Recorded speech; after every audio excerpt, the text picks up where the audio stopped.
Shalom para murid Kristus yang dikasihi Tuhan. Pada bagaimana kali ini kita akan merenungkan sebuah tema obat untuk tobat yang diambil dari 2 Tawarikh 33 ayat 11 sampai 13, demikian firman Tuhan.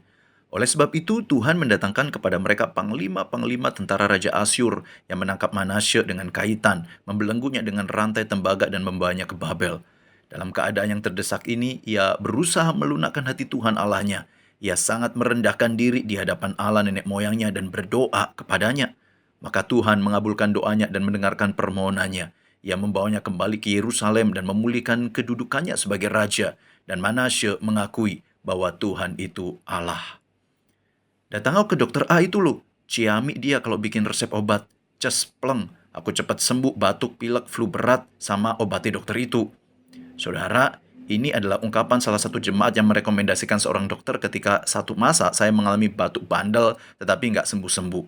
Dan bener saudara, dokter spesialis yang saya datangi membuat ramuan obatnya sendiri dan beneran obatnya manjur. Tentu, sembuh itu sendiri saya meyakini adalah berkat Tuhan. Tetapi Tuhan memakai obat itu menjadi sarananya untuk menyembuhkan batuk bandel saya. Nah, saudara, seperti dokter yang membuat ramuan obat untuk kesembuhan pasiennya, demikianlah Tuhan juga menjadi seperti dokter yang meramu obat supaya anak-anaknya bisa tobat. Inilah sebenarnya saudara yang dialami oleh seorang raja Yehuda bernama Manasye. Singkatnya Manasye adalah raja yang super bobrok, membangun kembali penyembahan berhala, terlibat dengan roh tenung dan sihir, menjalankan budaya bangsa kafir waktu itu dan membawa bangsa Yehuda berlaku jahat sampai dikatakan lebih jahat dari bangsa-bangsa yang dihukum Tuhan. Saudara, dalam kondisi moral yang sangat rendah inilah maka Tuhan mengirimkan bangsa Asyur menyerang dan mengalahkan Yehuda sampai Manasye dibelenggu dengan rantai. Kegagalan, pergumulan memang dapat berarti sebuah ujian untuk kenaikan iman yang membawa kita makin kenal Tuhan. Tetapi saudara, dalam konteks Manasye, kegagalan dan penderitaan yang dialami adalah sarana yang Tuhan pakai untuk membawa Manasye kembali kepada Tuhan. Obat yang membawa Manasye tobat. Dan betul, dalam kondisi tertekan inilah Manasye kembali kepada Tuhan. Dia bertobat, menyesali perbuatan dan perilakunya serta berpaling kepada Tuhan. Manasye pun berdoa meminta pertolongan kepadanya. Pertobatan ini pun ditutup dengan sebuah pernyataan dan Manasye mengakui bahwa Tuhan itu Allah.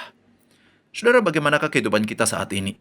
Adakah kita mengalami sebuah kondisi yang jauh dari ideal yang kita sebut dengan pergumulan? Alih-alih terpuruk di dalamnya dan tenggelam dalam perasaan tidak berdaya, saya mengajak kita semua untuk yuk datang kepada Tuhan dengan jujur dan hati yang terbuka.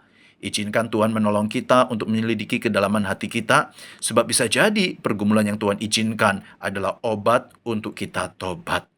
Adakah perilaku, sikap, kebiasaan, atau berhala dalam hati yang Tuhan sedang bekerja untuk membereskannya di dalam hidup kita? Mari kita membawa diri kita masing-masing di hadapannya dan biarlah Roh Kudus bekerja menuntun kita dalam hal apa kita perlu untuk mengalami pertobatan. Tentu saja saudara, yang namanya obat bukan hal yang mengenakan. Rasanya bisa pahit dan harus diminum beberapa kali. Tetapi jika ini untuk kesembuhan kita, maka kita perlu untuk menjalaninya, bukan?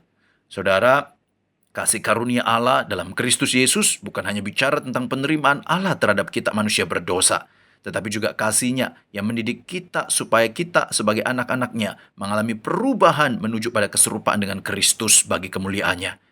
Kiranya Tuhan menolong kita untuk bertobat dan menjadi pribadi yang semakin diubahkan. Pada akhirnya pertumbuhan kita nyata dirasakan oleh orang di sekitar kita dan mereka pun memuliakan Bapa yang ada di sorga. Salam obat untuk bertobat. Soli Deo Gloria. God bless you.